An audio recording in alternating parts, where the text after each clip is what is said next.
As with any relatively new market concept, buyers and sellers need to be on the same page when they enter into agreements.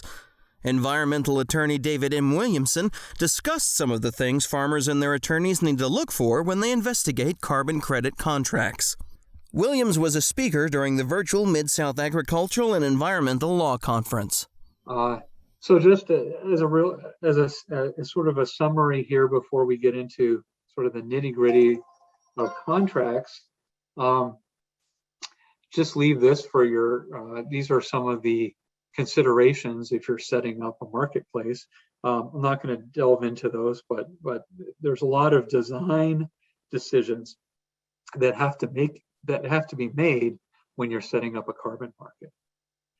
So let me talk just for a sec about the contracts. So we're seeing some very interesting, I guess I would call it almost experimentation in contracting now. This is a business proposition, of course. It's somebody is approaching the farmer to either buy the carbon credits or act as a middleman, or sometimes you hear the term aggregator, and that just means somebody who's in the business of these developing these carbon projects and can develop for 100 farmers much more efficiently than a single farmer can go and set up a project on their own farm.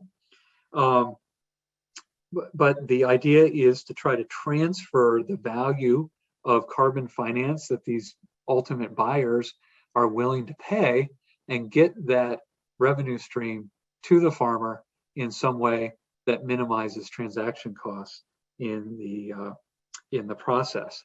So if you are approached by somebody who is offering a carbon contract or advising somebody who is approached, what I've tried to pull out of these are some of the elements to look for. Again, I'll leave these for your consideration, and I don't want to cut short our Q&A because I think I'd like to know what folks are seeing or interested in. So let me just leave these slides for you, but these are some of the questions that you want to ask. I think one of the most interesting things is that I've seen in the contracts is sort of these delayed payments. So when we talk about a carbon price per ton, well, do you get that on day one, or do you get that a year or 5 years from now? Because of course there's the time cost of money. $15 today is worth much more than it is 5 years from now. Related to that, what happens if the farmer decides to take the land out of these, like let's say no-till, decides not to continue with the no-till? Do you have to give your carbon credits up? Do you only get a part of the credit? The answers to these have been very different depending on what market or what market players that you've been dealing with. There's also the question of what happens if something happens like a flood or a natural disaster that wipes out the carbon benefits on that land. And this is actually sort of getting into my next slide. Are we going to use insurance for that? Are we going to set aside some of the credits as a buffer pool, as sort of self-insurance?